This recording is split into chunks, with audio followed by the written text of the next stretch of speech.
Alright, so here I'm at with my pallet garden. I trenched out the sides of these. See the grass right here? I trenched out the grass, laid down cardboard, and I'm about to go all the way up to here with the cardboard. And then I'm going to do a whole nother layer of cardboard on top of that, inoculate it with some worm composting castings and worm compost tea. And then I'm going to put these pallet gardens in there and fill them full of soil and make them compatible for some awesome plants. I'm getting rained out, I'm trying to take cover right now. So this one's going to be quick. Peace. Alright, so I got these things built and I got them staked down so they're kind of level. There's some gaps underneath them, but it's all good. So I filled in one of them pretty tightly with soil and rabbit poo, and then this one I'm gonna do in a few hours. I gotta go run and go do some errands. But yeah, this is what it looks like so far. So I'll keep filling these in and keep adding amendments to them and stuff, and then we'll be planting in them pretty soon. All right, making a little headway on my pallet garden extended over here. So underneath this I have cardboard, and underneath all that I have cardboard, and then weed mats attached to the bottom of that thing. And then with the concrete on both sides of it, there's no weeds coming inside my garden. Nope. So I put some rocks here to hold in my mulch. I think mulch is about 2 inches thick. This one's pretty much filled with compost and rabbit poop, and that one's about to get filled up because I just went and got more soil, and I got amendments. So I'll share with you guys what I picked up for my amendments for my garden. So here's the rest of my garden that's kind of just going off. So here's all the tomatoes I'm about to throw in. These guys are about to get planted in those pallet gardens in the next few days, and they're ready for it. Dill's going to flower, which is pretty cool. All my lettuces got huge and went to flower really fast, which is alright. I'll just let them fall over and throw seeds all over here. Marigolds, and I got more dill over here.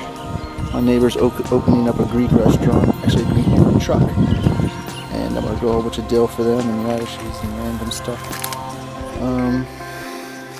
Cilantro going to seed. It's pretty neat. I love the cilantro. It brings in all kinds of bees. I use it in everything. Mint. Not mint, excuse me, basil down there, and dino kale. I've been using that basil like crazy. So I'm gonna let this big radish go to seed, this daikon, and it kind of took over, one daikon took over like a half a pallet, pretty craziness.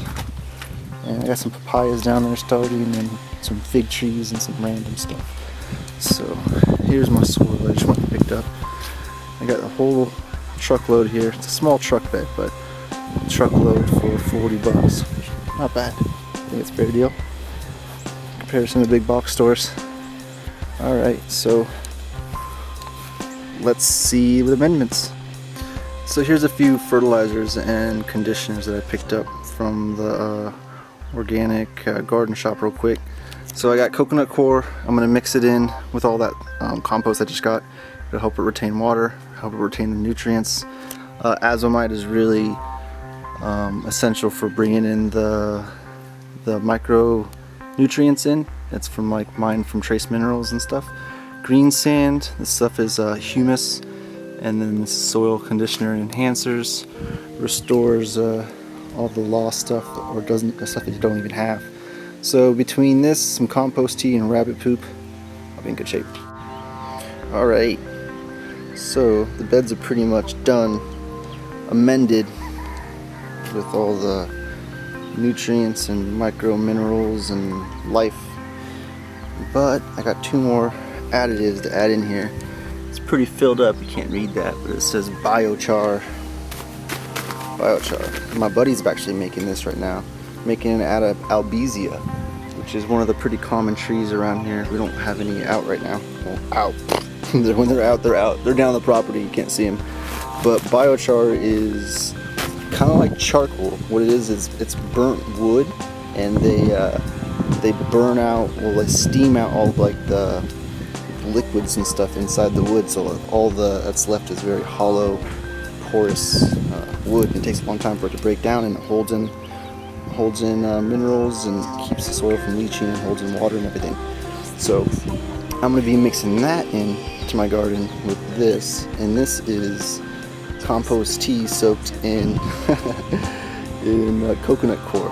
So I threw a whole coconut coir block in there, and I'll be adding those two to here, and that's going to help my garden hold in moisture and hold in all the good stuff that I already added to it. And then all this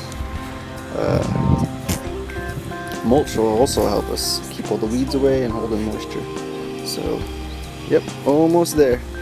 And then I'll be able to plant in all my tomatoes and seeds and everything straight into this thing. So, alright, let's see how it looks. Alright, so I just finished planting a few different kinds of tomatoes in my little tomato arch I just made right here. A little tomato trellis arch, so I can try to maximize my vertical space.